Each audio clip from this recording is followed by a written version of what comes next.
It's early freaking morning. And all I could think about last night, hey, G. Davis and the Mayweather team fighting Nunes.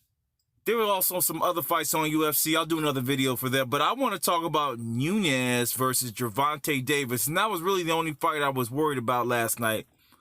Because I wanted to see more activity from G. Davis from Baltimore. Be more in the house. Yeah, he did work last night. I mean, he mutilated that guy. I'm sorry. Now, was a stoppage too early? Some may question that, but after the death of Kovacevic, again, I can't pronounce his name correctly. There's a boxer just died a couple weeks ago on a Thurman card. You gotta do fighter safety, because a fighter will never say, I quit. Usually never says I quit on his own, right? So we gotta help the fighter. Gervontae looked great. I mean, he looked great. And all the more so, it pushes me to say he is more than, well, he is prepared enough now. I think he needs another tough fight, maybe a B+ type fighter, to start to call out the name that has scared the entire divisions under the lightweight division, and that is Mr. Lomanchenko.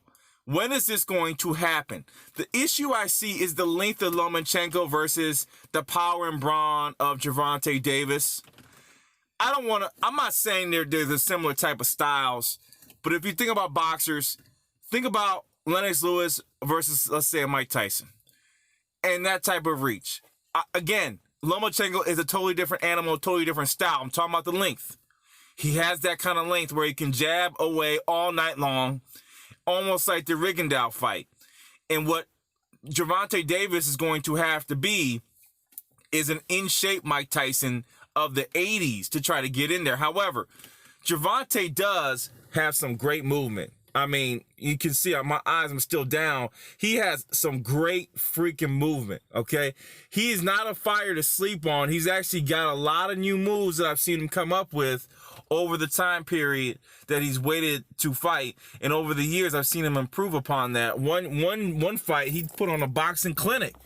So that's the difference, you know? He is an all-around fighter. But does he have enough to step up to the Lomachenko plate and get the big money? Other than Lomachenko, I don't think Gary Russell Jr. nor Tevin Farmer have anything for him because of his power. He's just too much at that division. He's really a big, strong dude. I want to see him fight Lomachenko. I want to see him fight Linares. I want to see him move up a little bit and test himself.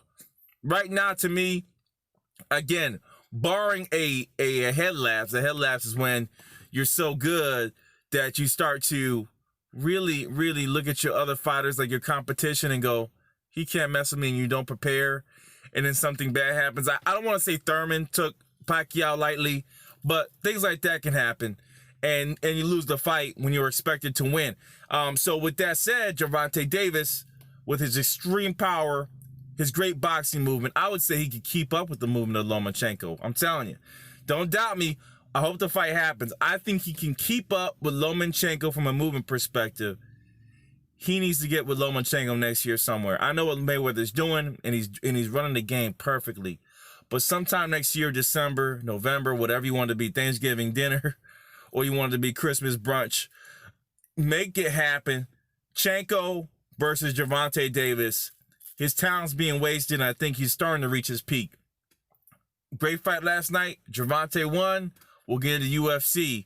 But right now, it's all ball right now for the boxing realm. They're hitting. UFC's hitting.